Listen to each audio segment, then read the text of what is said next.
Hi everyone, this is robin और मैं आप सभी को वेलकम करता हूं हमारे अनअकैडमी के C U C E T category के इस यूट्यूब चैनल पे। तो देखो, आपको पता है सी यू सी ई टी जो आपका एग्जामिनेशन होने वाला है, सभी को उसके बारे में जानकारी होगी ही। एंड देन आपको ये भी पता चल गया होगा कि इसी कैटेगरी के अंदर आपको एक सब्जेक्ट के बारे में पता चलता है जिसे हम बोलते हैं जनरल अवेयरनेस।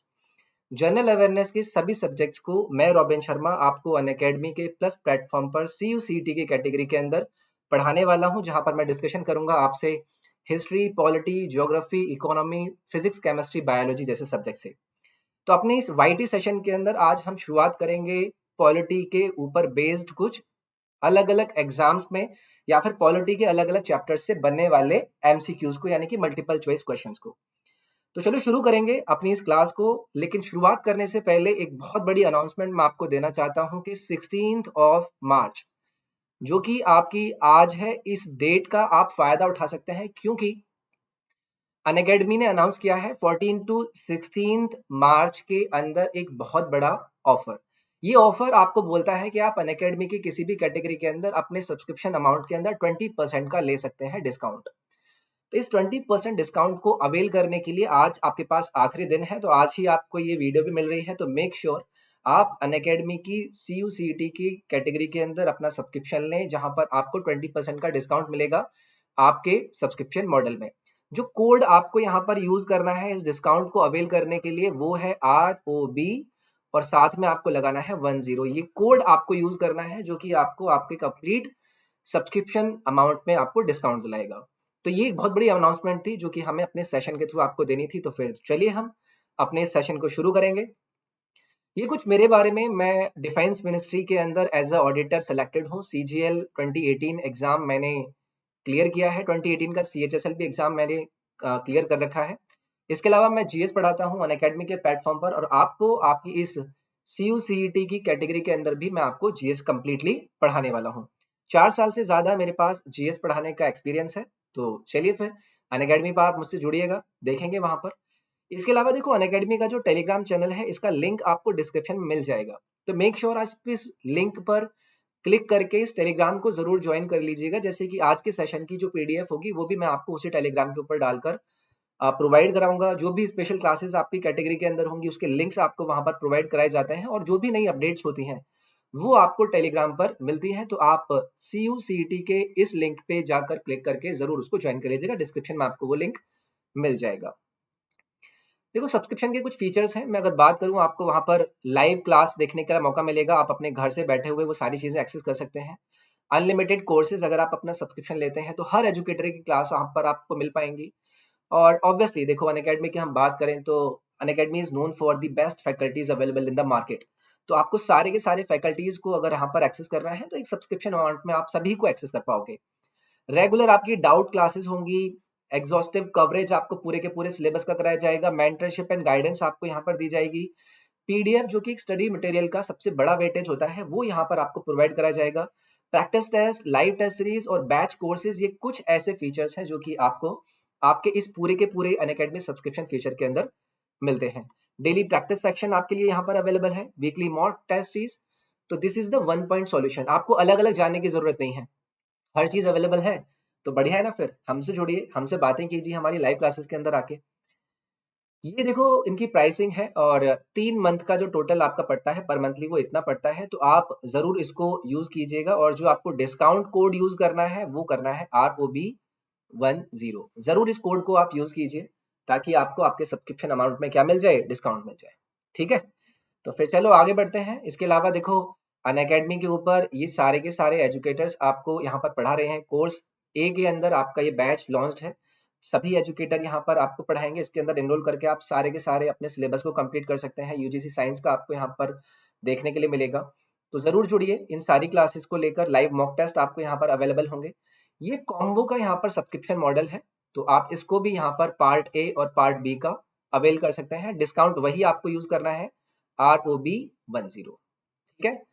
तो क्रैक कीजिए CUCET के अपने एग्जाम्स को, और अपनी मनचाही, यानी कि जो भी आपने, देखो सब बच्चों की ख्वाहिशें होती है ना, कि मुझे ये वाली यूनिवर्सिटी मिले, मुझे ये वाली यूनिवर्सिटी मिले। तो इट इज गुड ना, कि एक ऐसा कॉमन प्लेटफॉर्म आपके सामने है जहां पर आप उस एग्जाम में अच्छे से तैयार होकर, जब तक, जहां जहां अभी काफी लोगों ने तो तैयारी शुरू भी नहीं की है, so you can be the ones जिन्होंने सबसे पहले अपना सिलेबस कंप्लीट करके उसको लेकर पहले से ही आप तैयार हो जाओ, तो यू शुड डू इट। और ये अनअकैडमी स्टोर, इसके बारे में आपने सुना ही होगा, दिल्ली के अंदर ये शुरू हुआ है। तो चलो फिर हम अपनी आज की इस क्लास को शुरू करेंगे। आपको भी अटेम्प्ट कर रहे हैं क्वेश्चंस, और अटेम्प्ट करके क्लास के लास्ट में आपको कमेंट सेक्शन में डालना है क्या अपना स्कोर्स। तो practice class is going to be based on the polity.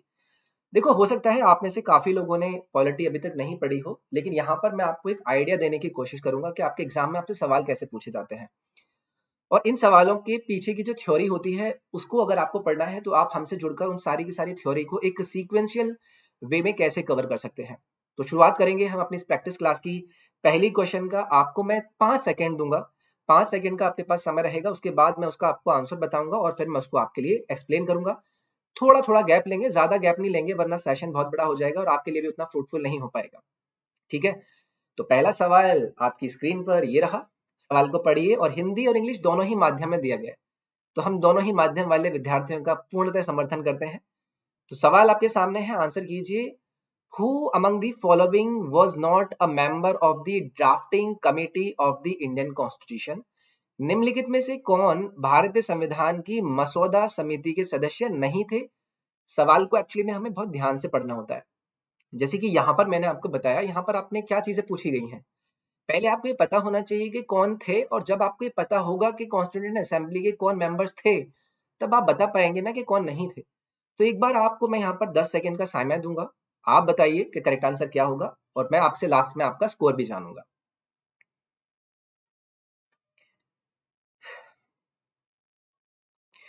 ठीक है, तो मतलब आपने अटेम्प्ट किया होगा, बहुत से लोगों को हो सकता है कि ना पता हो, लेकिन मैं यहाँ पर आपको बताऊंगा कि डॉक्टर राजेंद्र प्रसाद। ठीक है, तो देखो, जब हम इंडियन पॉलिटी एंड कॉन्स्टिट्यूशन का डिस्कशन करते हैं, अपने इस क्लास को, अपने सिलेबस को वहां पर कवर करते हैं, तो हमें जानने के लिए मिलता है कि जब हमारे देश के संविधान के निर्माण की तरफ हम उसका हिस्टोरिकल बैकग्राउंड जानते हैं, तो संविधान के ड्राफ्टिंग से पहले एक कॉन्स्टिट्यूएंट असेंबली का गठन किया गया होता है, उसको कॉन्स्टिट्यूट करा गया होता है, जहां पर देश के प्रिंसली स्टेट्स या फिर अलग अलग कॉन्स्टिट्यूएंसी से कुछ कुछ रिप्रेजेंटेटिव्स को बुलाया जाता है और पूरा का पूरा डिस्कशन वहां पर कराया जाता है। इसी क्रम में वहां पर जब हम देखते हैं कि ड्राफ्टिंग कमेटी के अंदर कुछ मेंबर्स का वहां पर क्या होता है, चुनाव होता है, और देखा जाता है कि उस ड्राफ्टिंग कमेटी के कौन कौन लोग उसके अंदर शामिल होंगे। तो वहां पर टोटल हमें 7 लोग देखने के लिए मिले थे, लेकिन उन 7 लोगों में डॉक्टर राजेंद्र प्रसाद जी नहीं थे। तो यहाँ पर नहीं आपसे पूछा गया था, तो सवाल को भी हम ध्यान से समझेंगे कि कौन नहीं था, ये आपसे पूछा गया है। तो डॉक्टर राजेंद्र प्रसाद नहीं थे। सवाल में हमने चलो ये तो जान लिया कि डॉक्टर राजेंद्र प्रसाद इस कमेटी का पार्ट नहीं थे, लेकिन हमें ये भी जानना जरूरी होगा कि कौन थे। तो ऑब्वियसली ऑप्शंस के थ्रू ही आपको पता चल गया, अंबेडकर जी, अलादी कृष्ण स्वामी जी और गोपालचारी अयंगारी यहाँ पर क्या थे, इस असेंबली के मेंबर थे, यानी कि इस ड्राफ्टिंग कमेटी के क्या थे, मेंबर थे। तो ऑप्शन नंबर यहाँ पर आपका कौन सा करेक्ट हो जाएगा? Option number 3 will be correct. तो देखो, मैंने आपको ये तो बता दिया कि ऑप्शन नंबर 3 होगा, लेकिन इस सवाल की फ्रूटफुलनेस तभी निकलेगी जब आपको मैं इससे रिलेटेड और जानकारी दूंगा, आपको इसको और एक्सप्लेन करूंगा, ताकि सेशन का जो मेन मोटिव है वो पूरा होगा। तो ड्राफ्टिंग कमेटी के अंदर टोटल मेंबर्स आपको 7 देखने के लिए मिलते हैं, इनको आपको याद रखना है। ड्राफ्टिंग कमेटी के चेयरमैन कौन थे? डॉक्टर भीमराव अंबेडकर। और यही सवाल आपके एग्जाम्स में कई जगह पर आपसे पूछ लिया जाता है कि out of the given options who was the chairman of the drafting committee of the Indian constitution? तो वहां पर आपका आंसर क्या होगा? भीमराव अंबेडकर। इसके साथ साथ यहाँ पर गोपाल स्वामी आपको नजर आएंगे, अयंगर, अलादी कृष्ण स्वामी अय्यर, डॉक्टर के एम मुंशी, सदादुल्ला जी, माधव राव जी, जो कि बाद में बीएल मिटर के द्वारा यहाँ पर रिप्लेस कर दिए गए थे क्योंकि इनकी मृत्यु हो जाती है। इसके अलावा आपके टीटी कृष्णाचार्य, जिसको बाद में डीपी खेतान के द्वारा यहाँ पर रिप्लेस कर दिया जाता है। डॉक्टर राजेंद्र प्रसाद देखो किसके मेंबर थे? ये थे आपके rules and procedure committee, steering committee के। वो आपके ड्राफ्टिंग कमेटी के मेंबर नहीं थे। तो ऐसे सवाल बनते रहते हैं, तो याद रखना है इसको आपको। अगले क्वेश्चन की तरफ मूव करते हैं। अगला सवाल आपसे पूछा गया है, ऑटोक्रेसी का अर्थ क्या होता है? 4 ऑप्शंस आपके सामने हैं, एक बार कोशिश कीजिए अपने एंड से कि what does the autocracy means. आपको हिंदी में भी विकल्प दिए गए हैं, आप उनके ऊपर भी एक बार अपना ध्यान लगाकर सोचकर मुझे बता सकते हैं कि क्या यहाँ पर करेक्ट आंसर हो जाएगा। बताइए, 10 सेकंड का मैं आपको समय दूंगा, यहाँ पर कोशिश कीजिए।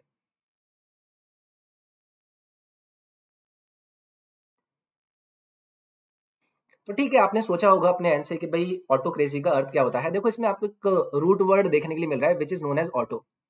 ऑटो से आप एक ऐसा आइडिया लगा सकते हैं कि आप एक ऐसी पॉलिटिकल पावर का या फिर एक ऐसी सरकार की वहां पर बात कर रहे हैं जहां पर जो पूर्ण पावर होती है वो किसी सिंगल पर्सन के हाथ में होती है। तो ऐसी सरकार को या फिर ऐसी रूल को आप बोलते हो ऑटोक्रेसी, जो कि आपको ऑप्शन नंबर 3 के अंदर साफ साफ देखने के लिए मिलेगा। और यहां पर भी आपका ऑप्शन नंबर सी करेक्ट हो जाएगा, एब्सोल्यूट रूल बाय वन। यानी कि एक ऐसा इंसान, यानी कि किसी एक व्यक्ति के हाथ में अगर आपको पावर दिख रही है तो that kind of government will be known as the आपकी ऑटोक्रेसी। ठीक है, तो यहां पर आपका ऑप्शन नंबर 3 करेक्ट होगा। तो अगर मैं आपको इसको एक्सप्लेनेटिव वे में बात करूं, then autocracy is a system of government in which the supreme power is concentrated in the hands of one person whose decisions are subjected to neither external legal resistance या फिर रेगुलाइज मैकेनिज्म। तो जो टोटलाइजेशन होगा और military dictatorship होगी वो आपकी इसी के व्यक्ति के पास रहेगी। यानी कि पूरा का पूरा रूलिंग ऑटोक्रेसी के अंदर एक व्यक्ति के पास होगा, वो जैसे कहेगा that will be known as the autocracy. ठीक है, नेक्स्ट क्वेश्चन की तरफ आते हैं। क्या पूछा गया है, कॉन्स्टिट्यूशनल मोनार्की का अर्थ क्या होता है? संवैधानिक राजतंत्र का आपको अर्थ बताना है।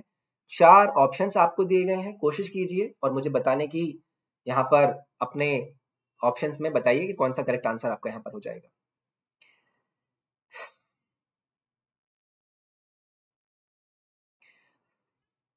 ठीक है, इतना टाइम बहुत है, आपने सोच लिया और आप लिखते भी रहिएगा और सेशन के लास्ट में मैं आपसे पूछूंगा भी कि कितने आपने करेक्ट आंसर किए। ठीक है, तो देखो अगर मैं आपसे मोनार्की की बात करता हूं तो देखो आपको हिंदी में भी दिख रहा है राजतंत्र। एक्चुअली में जब आप कॉन्स्टिट्यूशनल मोनार्की की बात करते हो तो आप एक ऐसी फॉर्म ऑफ गवर्नमेंट की बात कर रहे होते हो तो जहां पर जो पावर होती है, जो एडमिनिस्ट्रेशन की पावर या फिर एग्जीक्यूशन की पावर, वो या तो किंग के हाथ में होती है या फिर क्वीन के हाथ में, यानी कि राजतंत्र हम उसे कह सकते हैं। तो जैसे कि मैंने आपको यहाँ पर दिखाया भी, और विकल्प नंबर 3 की जब तरफ आप अपनी निगाहें करेंगे तो आपको पता चलेगा the king exercises power granted by the constitution. तो एक लिखित संविधान होगा।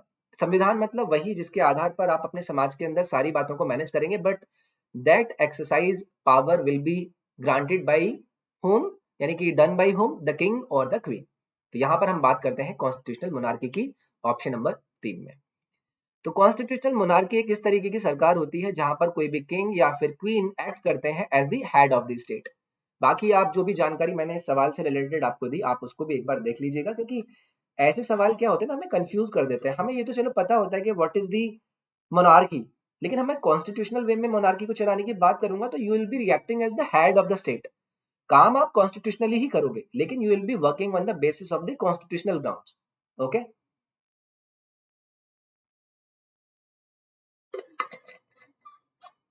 ठीक है, आगे बढ़ते हैं। अगला सवाल आपके सामने कुछ इस तरीके से आपको दिखेगा, व्हाट इज पॉपुलर सॉवर्निटी, यानी कि लोकप्रिय संप्रभुता से आपका क्या तात्पर्य है? आपके सामने 4 विकल्प हैं, कोशिश कीजिए और मुझे बताइए कि करेक्ट आंसर यहाँ पर क्या होगा। आई am talking about the popular sovereignty, यानी कि संप्रभुता। कोशिश कीजिए।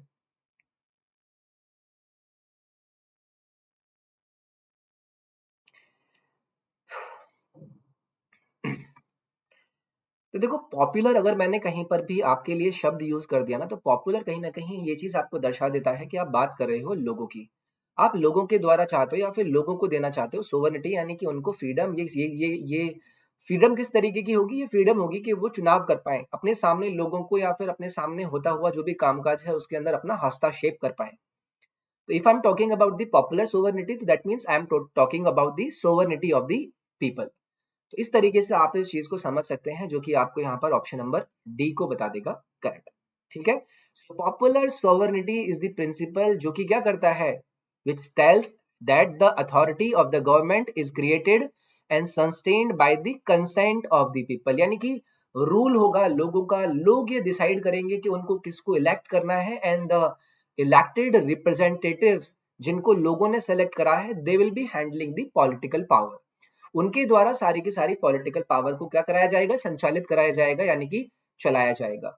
सो अगर मैं आपसे सोवर्निटी की बात करता हूं और उसके अंदर अगर मैंने पॉपुलर सोवर्निटी यूज कर लिया, that means I am making the people of the country accountable for choosing the representative for them, and those representative will be going to the parliament, and the parliament they will be making some laws, some acts and some of the decisions for them.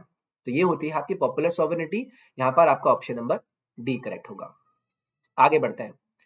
अगला question आपसे पूछा जा रहा है, the idea of parliamentary form of government is adopted from, यानी कि सरकार की जो ये संसदीय स्वरूप है इसका विचार किससे लिया गया। अब देखो यहाँ पर एक चीज आप समझिए कि मैंने जो आपसे कहा कि विचार लिया गया, जब मैं आपको पॉलिटी पढ़ाऊंगा और पॉलिटिकल जो इम्प्रूवमेंट्स या फिर पॉलिटिकल जो हमारे देश के अंदर पैटर्न रहा, उसमें आपको पता चलेगा कि जब हम अपने देश का संविधान कर रहे थे तो हमारे देश के जो लीडर्स थे जो कि संविधान के ऊपर काम कर रहे थे, दे थॉट कि यार हम क्यों अपना उतना ज्यादा टाइम व्यतीत करें, why should not we take the ideas from the other constitutions. हम और कंट्रीज से भी ये समझ सकते हैं कि उनके यहाँ पर क्या क्या अच्छी चीजें उन्होंने अपने देश के नागरिकों के लिए लगा रखी हैं। So what they did, they studied, they understood and they took some ideas from the other constitutions. इसी क्रम में यहाँ पर आपसे सवाल पूछा गया है कि ये जो संसदीय प्रणाली होती है, संसद के बारे में आपको पता होगा, पार्लियामेंट के बारे में आपको पता होगा, जो कि हमारे देश की पार्लियामेंट के अंदर हमें दो हाउसेस देखने के लिए मिलते हैं, जहां पर एक अपर हाउस होता है, एक लोअर हाउस होता है। लोअर हाउस को हम लोकसभा बोलते हैं और अपर हाउस को हम राज्यसभा बोलते हैं, और जिसके साथ साथ हमारे प्रेसिडेंट भी पार्लियामेंट के अंदर आते हैं। तो फिलहाल के लिए उन सभी चीजों के बारे में तो हम डिस्कशन करेंगे ही, लेकिन यहाँ पर अगर सवाल के अंदर आपसे पूछा गया है that parliamentary form of government का ये जो आइडिया है ये किससे लिया गया, किसके संविधान से लिया गया, तो you have to remember it as the United Kingdom, कि ये जो आइडिया है पार्लियामेंट्री फॉर्म ऑफ गवर्नमेंट का, this has been adopted from the constitution of United Kingdom. तो ऐसे सवाल आपके बनते रहते हैं, option number B will be correct here. तो कॉन्स्टिट्यूशन ऑफ इंडिया प्रोवाइड करता है parliamentary form of government central level पर भी और स्टेट लेवल पर भी। इस आइडिया को बोरो करा गया कहां से, यूनाइटेड किंगडम से, जो कि मैंने आपको बता दिया। Parliamentary government is also known as the cabinet government और रिस्पॉन्सिबल गवर्नमेंट और Westminster model of the government and is prevalent in Japan, Canada and in सभी के अलावा कुछ और कंट्रीज के अंदर भी आपको ये देखने के लिए मिलता है।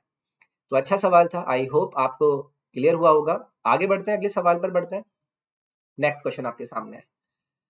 क्वेश्चन आपसे बोल रहा है, who among the following proposed the suggestion for the constituent assembly first in 1935।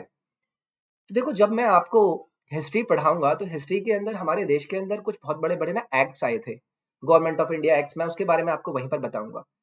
तो 1935 के टाइम पर आपको पता है फ्रीडम स्ट्रगल चल रहा था, हमारे देश के जो लीडर्स थे वो चाहते थे कि जो अंग्रेज हैं हम इनको यहाँ से निकालें और एक सुप्रीम अथॉरिटी या फिर इस देश को चलाने का सारा दायित्व है या फिर रिस्पॉन्सिबिलिटी है वो हमारे देश के लीडर्स के ही कंधों पर आए। सो ऐसे आइडियाज के भाई देखो हमारे देश के अंदर अगर आपको संविधान चाहिए या फिर खुद को आपको वहां पर सारी चीजों को गवर्न करना है तो you will be requiring a constituent assembly. Constituent assembly को आप ऐसे समझ लीजिए कि बात करी जा रही है संविधान सभा की, यानी कि एक ऐसी सभा जो कि हमारे देश का संविधान खुद बनाएगी। हमारे ऊपर कोई और आकर अपने रूल्स एंड रेगुलेशंस नहीं लगाएगा, हम ये डिसाइड करेंगे कि हमारे देश के नागरिकों को क्या क्या रिक्वायरमेंट्स है and according to those requirements we will be acting और doing some work for the people of the country. Okay, तो आपको ये बताना है कि किसके द्वारा 1935 के अंदर पहली बार संविधान सभा का सुझाव प्रस्ताव रखा गया था। ऑप्शंस आपके सामने है, 5 सेकंड का टाइम आपके पास है, सोचिए और मुझे बताना कमेंट सेक्शन में लास्ट में कि आपने क्या आंसर किया था।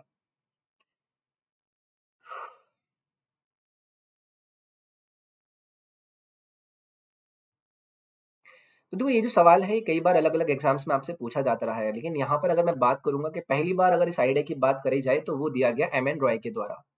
और ये सवाल को कई रूप में आपसे बार बार पूछा जाता रहा है, तो डी ऑप्शन यहाँ पर आपको याद रखना है। तो क्या होगा, the idea of the constituent assembly of India was put forward by the Manvendra Nath Roy और दी एम एन रॉय। कब, 1934 के अंदर। 1935 के अंदर it became the official demand of the INC यानी कि इंडियन नेशनल कांग्रेस। इसको एक्सेप्ट कर लिया गया अगस्त 1940 के अंदर, अगस्त ऑफर के अंदर, जबकि इसको कॉन्स्टिट्यूट किया गया कैबिनेट मिशन प्लान के तहत, जो कि हमने 1946 के टाइम पर यहाँ पर आता हुआ देखा। फिर हमारी कॉन्स्टिट्यूएंट असेंबली बनाई गई जिसने ड्राफ्ट किया हमारे देश का संविधान। इस पूरे के पूरे पैटर्न को मैं आपको अपनी प्लस क्लासेस के अंदर कराने वाला हूँ। मैंने आपसे कहा कि अगर आपको अनअकैडमी के प्लस प्लेटफॉर्म से जुड़ना है जहाँ पर CU-CET से रिलेटेड आप सारी क्लासेस एक्सेस कर सकते हैं, तो सब्सक्रिप्शन आप ले सकते हैं। और देखो तैयारी करने के लिए आपको इतना करना ही पड़ता है ताकि सारी जो मैनेज्ड और प्रॉपर क्लासेस हैं वो आप ले पाए। लेकिन डिस्काउंट कोड देखो आपको याद रखना है, जो कि आप क्या यूज करेंगे, ROB10, ROB10 का आप कोड यूज वहां पर कर सकते हैं अपने डिस्काउंट पे। चलो आगे बढ़ते हैं। अगला क्वेश्चन आपसे पूछा जा रहा है, name of the country from which the constitutional features of procedures for amendment was borrowed by India. यानी कि उस देश का आपको नाम बताना है जहां पर भारत ने संशोधन के लिए जो प्रक्रियाएं हैं उनकी संवैधानिक विशेषताएं उधार ली थी। रीजन वही, जैसे कि मैंने आपको अभी पीछे बताया कि हमारे देश के संविधान के मेकर्स ने ये देखा कि भाई अलग अलग कंट्रीज के पास बहुत सारे अच्छे अच्छे फीचर्स हैं जो कि हमें फालतू में एक्स्ट्रा सोच या फिर एक्स्ट्रा विचार करने से, टाइम लगाने से अच्छा है कि हम वहां से अडॉप्ट कर लें। So there were many ideas जो कि हमने अलग अलग देशों के संविधान से अपने देश के संविधान के अंदर अडॉप्ट करे। उसी क्रम में यहाँ पर आपसे पूछा गया है कि अगर हम अपने देश के संविधान के अंदर कोई संशोधन करना चाहते हैं, कोई अमेंडमेंट करना चाहते हैं, यानी कि कोई चेंज लाना चाहते हैं, तो वो चेंज लाने के जो प्रोसीजर्स होंगे, इन प्रोसीजर्स के बारे में जो आइडिया लिया गया या फिर इन सारी प्रक्रियाओं को हमने अडॉप्ट किया, वो कौन से देश के संविधान से किया, ये आपको बताना है। एक बार सोचिए और मुझे कमेंट सेक्शन में अपना आंसर बताइए, कोशिश कीजिए। ऐसे ही जब मैं आपको प्लस क्लासेस के अंदर बताऊंगा तो हम संविधान के अंदर, यानी कि अपने देश की जो इंडियन कॉन्स्टिट्यूशन के अंदर अलग अलग जगह पर हमने कहाँ कहाँ से क्या क्या चीजें बोरो करी हैं, अपने देश के संविधान के अंदर हमने उनको अडॉप्ट किया है, वो सारी चीजें मैं आपको वहां पर बताऊंगा। बट फिलहाल आप यहाँ पर याद रखना कि जो करेक्ट आंसर है वो कौन है। आपके पास 5 सेकंड है, आप आंसर करने की कोशिश कीजिए, फिर मैं आपको इसका आंसर करता हूँ। तो देखो आसान है, इसमें ज्यादा आपको टाइम नहीं लगाना। यहाँ पर आपका करेक्ट आंसर हो जाएगा साउथ अफ्रीका, ठीक है, या फिर दक्षिण अफ्रीका। तो south Africa is the country from which the constitutional features of the procedures for amendment was borrowed by India, ये आपको याद रखना है, ठीक है। तो सी ऑप्शन आपका यहाँ पर हो जाएगा करेक्ट। तो जो मेकर्स थे हमारे भारतीय संविधान के, इन्होंने बोरो किया feature of the amendment procedures from the south Africa. और ये जो प्रोसीजर है ना अमेंडमेंट का हमारे देश के संविधान के अंदर, वो आता है पार्ट नंबर 20 के अंदर, जो कि आर्टिकल 368 के अंदर आपको दिया जाता है। कल को यही आपसे एक सवाल पूछा जाएगा कि out of the given options वो कौन सा आर्टिकल है जिसके अंदर आपसे बात करी गई है किसकी, कॉन्स्टिट्यूशनल अमेंडमेंट्स की। तो वहां पर आपका आंसर कितना हो जाएगा, 368 आर्टिकल नंबर। तो छोटी छोटी चीजें देखो हमें याद रखनी होती हैं, लेकिन इसी एक्सप्लेनेशन में आपको एक और चीज पता चलेगी कि हमने साउथ अफ्रीका से ना सिर्फ कॉन्स्टिट्यूशनल अमेंडमेंट्स का जो पूरा आइडिया है वो लिया, इसके अलावा हमने और भी चीजें ली कि भाई हम राज्यसभा के अंदर जो इनडायरेक्ट इलेक्शंस होते हैं उनको किस आधार पर हम वहां पर लेते हैं, तो ये भी हमने साउथ अफ्रीकन कॉन्स्टिट्यूशन से लिया है। तो उसको लेकर भी बेस्ड आपसे कभी ना कभी कोई सवाल पूछा जा सकता है। नेक्स्ट क्वेश्चन की तरफ बढ़ते हैं। आपसे पूछा जा रहा है, from which of the following country Indian constitution borrowed the feature of the written constitution. निम्नलिखित में से किस देश से भारतीय संविधान ने लिखित संविधान का फीचर उधार लिया है। वही सेम कॉन्सेप्ट, जैसे कि अभी हमने इंडियन कॉन्स्टिट्यूशन के अंदर अमेंडमेंट्स के जो फीचर्स थे उसको बोरो किया साउथ अफ्रीका से, या फिर राज्यसभा के जो मेंबर्स हैं उनका इनडायरेक्ट जो इलेक्शन होना है वो भी फीचर्स हमने साउथ अफ्रीका से लिए। उससे पहले जो पार्लियामेंट्री फॉर्म ऑफ गवर्नमेंट का आइडिया था वो हमने यूके से लिया। यहाँ पर आपसे पूछा गया है कि रिटन कॉन्स्टिट्यूशन का जो फीचर है ये हमने कौन से देश से लिया, इसके बारे में आपको बताना है।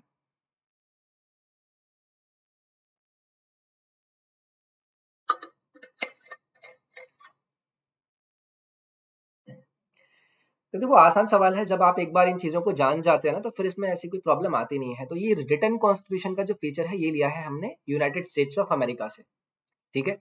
तो ऑप्शन नंबर यहाँ पर आपका सी करेक्ट होगा। और भी हमने काफी चीजें एक्चुअली में यूएसए से ली है। सो जो फ्रेमर्स थे देश के संविधान के, उन्होंने अडॉप्ट किया ये रिटन कॉन्स्टिट्यूशन का आइडिया किससे, यूएसए से। इंडियन कॉन्स्टिट्यूशन लेंथियस्ट कॉन्स्टिट्यूशन है पूरे विश्व के अंदर। यहीं से आपका एक और सवाल बन जाता है कि out of the given options which constitution और the constitution of which country is the longest written constitution. तो हमारे देश का संविधान वहां पर लॉन्गेस्ट रिटन कॉन्स्टिट्यूशन के नाम से जाना जाता है। जो और हमने फीचर्स यहाँ पर यूनाइटेड स्टेट्स ऑफ अमेरिका से लिए वो कौन कौन से लिए, कि जो एग्जीक्यूटिव हेड होगा स्टेट का उसको हम प्रेसिडेंट बोलेंगे, प्रेसिडेंट की क्या क्या पावर होंगी, फंडामेंटल राइट्स के कौन कौन से प्रोविजंस हम यहाँ पर लाएंगे, और जो जुडिशरी यानी कि जो हमारी न्यायपालिका होती है उसकी इंडिपेंडेंस। तो हमारे देश के अंदर एक आर्टिकल है, उस आर्टिकल के बारे में भी मैं आपको बताऊंगा कि जो देश की जुडिशरी होती है उसका अलगाव होता है एग्जीक्यूटिव से। यानी कि ऐसे नहीं है कि हम हस्तक्षेप कर सकते हैं जुडिशरी के अंदर, उनकी एक इंडिपेंडेंट प्रॉपर स्क्रीनिंग होती है, अलग उनका तरीका होता है काम करने का, उसके बारे में हम वहां पर जानते हैं, ठीक है।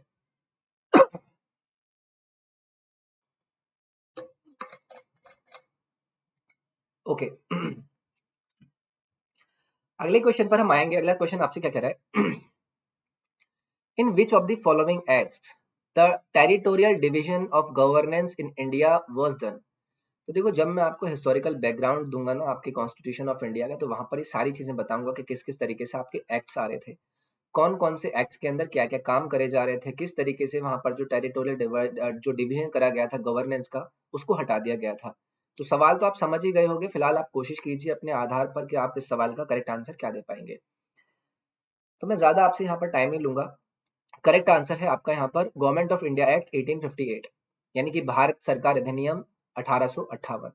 ये आपका वो वाला टाइम था जहां पर ये टेरिटोरियल डिवीजन गवर्नेंस का जो हम अपने देश के अंदर अपने किसके द्वारा देख रहे थे, जो ईस्ट इंडिया कंपनी थी या फिर जो इंग्लिश अथॉरिटी थी उनके द्वारा देख रहे थे, वहां पर इसको हटा दिया गया था, बंद कर दिया गया था।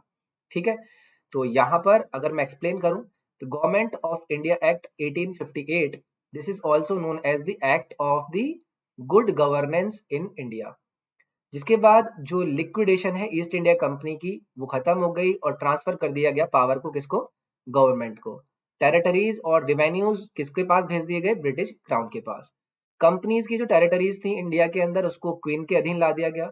कंपनी यहाँ पर एक्सरसाइज करने लगी पावर एंड कंट्रोल को अपने इन सभी टेरिटरीज के अंदर, और उसके बाद इंडिया को गवर्न कराया जाने लगा क्वीन के नाम पर। इससे पहले ईस्ट इंडिया कंपनी का सारा काम काज चलता था। आपको पता है 1858 से पहले एक क्रांति आई थी 1857 की। ये वो क्रांति थी जिसके बाद एक्चुअली में अंग्रेजी सरकार के पास तक भी ये बातें पहुंच गई थी कि यार इंडिया के अंदर जो ईस्ट इंडिया कंपनी है वो बहुत ज्यादा उत्पीड़न वाले काम कर रही है। लेकिन एक्चुअली में देखो होता क्या था ना, जब मैं आपको हिस्ट्री भी पढ़ाऊंगा, पॉलिटी भी पढ़ाऊंगा, वहां पर मैं इन सभी चीजों का डिस्कशन करूंगा आपके साथ। तो होता क्या था एक्चुअली में, ये लोग सारे काम करते थे, जब बातें बनती नहीं थी तो फिर उसका रोना रोना शुरू कर देते थे। अब रोना को दिखाने के लिए अंग्रेज विश्व लेवल पे कि भाई देखो हम सुनते हैं इनकी, तो वो कुछ चेंज ला देते थे, ऐसे एक्ट्स को लेकर आ जाते थे। ठीक है, तो आप ऐसे समझ सकते हैं इस बात को। चलो अगले सवाल की तरफ बढ़ते हैं। By which of the following act this system of dyarchy was introduced at the centre. निम्नलिखित में से किस अधिनियम के द्वारा केंद्र में द्वैत शासन की व्यवस्था की शुरुआत करेगी। इसका एक बार आप आंसर कर दीजिए, बाकी मैं आपको बताता हूं कि इसका करेक्ट आंसर आपका क्या हो जाएगा। और इन सभी चीजों को हम अपनी प्लस क्लासेस के भी अंदर अच्छे से कवर करेंगे, तो आपको किसी को घबराने की और चिंता करने की जरूरत नहीं है कि कैसे करना है, क्या करना है, बिल्कुल चिल रहना है। ओके, तो ठीक है, मैं यहाँ पर आपको बताता हूँ कि डायरकी का जो इंट्रोडक्शन करा गया वो करा गया 1935 के अंदर। ओके, ऑप्शन नंबर सी आपका यहाँ पर करेक्ट होगा। तो एक्चुअली में हुआ क्या था, गवर्नमेंट ऑफ इंडिया एक्ट आपका 1935 आता है और यहाँ पर डायरकी को प्रोवाइड करा जाता है किसके ऊपर, सेंटर के ऊपर। इस एक्ट के तहत ये कहा गया कि जो भी एग्जीक्यूटिव अथॉरिटी होगी वो क्या रहेगी, सेंटर की, वो गवर्नर के पास रहेगी। और इसके बाद एक ऐसा सिस्टम जो कि डायरकी को प्रोविंशियल लेवल पर हमने 2000 नॉट 2000 1919 के अंदर देखा था, उसको कर दिया गया यहाँ पर खत्म। ठीक है, तो जो 1919 के अंदर हमने डायरकी प्रोविंशियल लेवल पर इंट्रोड्यूस करी थी उसको खत्म कर दिया गया और ये डायरकी को इंट्रोड्यूस कर दिया गया कहाँ पर, सेंटर लेवल पे। कब, 1935 के एक्ट के अंदर। ये छोटी सी बात आपको यहाँ पर जाननी थी। ठीक है, तो बाकी की जो क्वेश्चंस हैं इनको भी हम करेंगे, ठीक है, लेकिन आज के लिए इतना ही रहने देते हैं, वरना सेशन ज्यादा आपका यहाँ पर एक्सटेंड हो जाएगा। इसके अलावा देखो, मैं आपका अनअकैडमी के ऊपर CUCET की कैटेगरी के अंदर स्पेशल क्लासेस भी लेता हूँ, जो कि सभी के लिए फ्री क्लासेस होती हैं। आप मेरी प्रोफाइल का जो लिंक है वो आप डिस्क्रिप्शन में देख सकते हैं, या फिर आप अनअकैडमी के ऊपर अगर टाइप करेंगे और CUCET का गोल को सिलेक्ट करके आप प्रोफाइल विजिट करेंगे तो you will be able to check out all the special classes. Special classes actually free classes होती हैं। ठीक है, तो आप इन फ्री क्लासेस को वहां पर एक्सेस कर सकते हैं, जहां पर मैं जनरल अवेयरनेस के टॉपिक पर आपको फिलहाल प्रैक्टिस करा रहा हूँ। तो बेसिकली हमारा जो टाइमिंग रहता है वो 5 PM रहता है। तो 5 PM की टाइमिंग पर आप अनअकैडमी पर जाकर इन फ्री क्लासेस को एक्सेस कर सकते हैं। इसके अलावा जैसे कि मैंने आपको बताया, जो हमारी प्लस क्लासेस होती हैं, प्लस क्लासेस के अंदर मैं आपको कवर कराता हूँ थ्योरी वाला पार्ट। क्योंकि देखो, जब आपकी थ्योरी आपकी क्लियर होगी, थ्योरेटिकल पार्ट आपने कवर कर रखा होगा, तभी तो आपको एक प्रॉपर आइडिया लगेगा कि इनके ऊपर प्रैक्टिस कैसे करनी है या फिर हमसे सवाल कैसे पूछे जाते हैं। तो वही चीजें हमें और ज्यादा अवेयरनेस देती हैं और हमें और ज्यादा कॉन्फिडेंट बनाती हैं, ठीक है, एग्जाम के लिए। तो this is the special class time table by me. बाकी आपको पता है जो अनअकैडमी की स्पेशल क्लास होती है वहां पर आप लाइवली इंटरेक्शन कर सकते हैं, एजुकेटर से अपने सवाल पूछ सकते हैं, पोल के थ्रू वहां पर आप आंसर कर सकते हैं। लीडर बोर्ड एक्चुअली में वहां पर लोग एजुकेटर्स आपके साथ शेयर करते हैं कि आपका परफॉर्मेंस कैसा चल रहा है, आप किस तरीके से वहां पर आंसर कर रहे हैं, और आपको गाइड भी कर सकते हैं अगर आप में से किसी को भी कोई प्रॉब्लम है। तो these are also some of the things. इसके अलावा देखो, अनअकैडमी के प्लेटफॉर्म पर आपको बोनस बाउंटी का भी एक ऑप्शन मिलता है, यानी कि हर लर्नर को ये अपॉर्चुनिटी मिलती है कि अगर उसको कोई भी इनएप्रोप्रिएट कंटेंट मिल रहा है ना किसी भी वीडियो के अंदर, तो उसको लेकर वो रिपोर्ट कर सकता है। ठीक है, तो अगर आप ऐसा पहला बन रहे हैं जिन्होंने किसी भी पर्टिकुलर इश्यू को यहाँ पर रिपोर्ट किया है, तो आपको वहां पर मौका मिलता है प्राइज जीतने का। इसके अलावा अगर आप कोई भी इनएप्रोप्रिएट को यहाँ पर रिपोर्ट करते हैं, तो आप उसको डिस्क्रिप्शन में दिया गया आपको एक फॉर्म है, उसके अंदर आप डाल सकते हैं। तो डिस्क्रिप्शन में फॉर्म है, अगर कभी भी आपको कहीं पर लगे तो you can use that form for your bounty thing. इसके अलावा हमारे आज के सेशन के अंदर इतना ही। तो आप सभी को बिग थैंक यू। चैनल को सब्सक्राइब जरूर करिएगा और डाउनलोड कीजिएगा पीडीएफ को टेलीग्राम चैनल से, जिसका लिंक आपको डिस्क्रिप्शन में मिल जाएगा। देखो, सबसे इंपॉर्टेंट जो चीज मैंने आपको बतानी है वो बतानी है कि आपको जो ये आज यानी कि 16th ऑफ मार्च का जो आज का आपका टाइम है, इसको आपको ये 20% का डिस्काउंट मिल रहा है सब्सक्रिप्शन में। तो इसको आप अवेल कर सकते हैं। कोड आपको जरूर याद रखना है, ROB10 का आप एक कोड यूज कीजिए, ये आपका डिस्काउंट कोड है और इसको आप यूज करिए अपने डिस्काउंट को, अपने टोटल अमाउंट में 20% का डिस्काउंट, जो कि एक बहुत बड़ा अमाउंट आपके लिए बनेगा। तो आज लास्ट दिन है, 12 बजे के बाद ये आपका बंद हो जाएगा। सो देख लीजिएगा, चाहे आप किस भी कैटेगरी की तैयारी कर रहे हो। ठीक है, सो थैंक्स अ लॉट। बाकी हम मिलेंगे आपसे नेक्स्ट क्लास में। थैंक यू, और सब्सक्राइब करिए चैनल को, बेल आइकन दबा लीजिएगा, नोटिफिकेशन आते रहेंगे, और जो पीडीएफ का लिंक है वो सारी चीजें आपको डिस्क्रिप्शन में मिल जाएंगी। So have a good day, thanks a lot, bye bye.